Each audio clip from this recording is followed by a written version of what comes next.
To add a little customization to presentations, your company might have purchased bullet icons separately from an external source.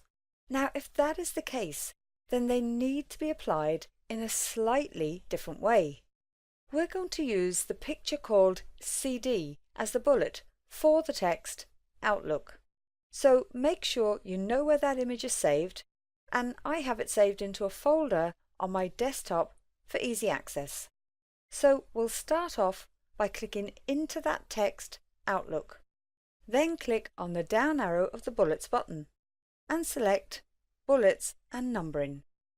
This time we'll click on the button called Picture. We can see that we could search for bullets online or pick them from the icon collection.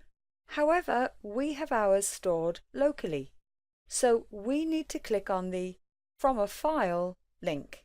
Then make your way to where the picture is stored, and mine is on the desktop in the PowerPoint course folder, and my machine has very kindly brought me directly to it.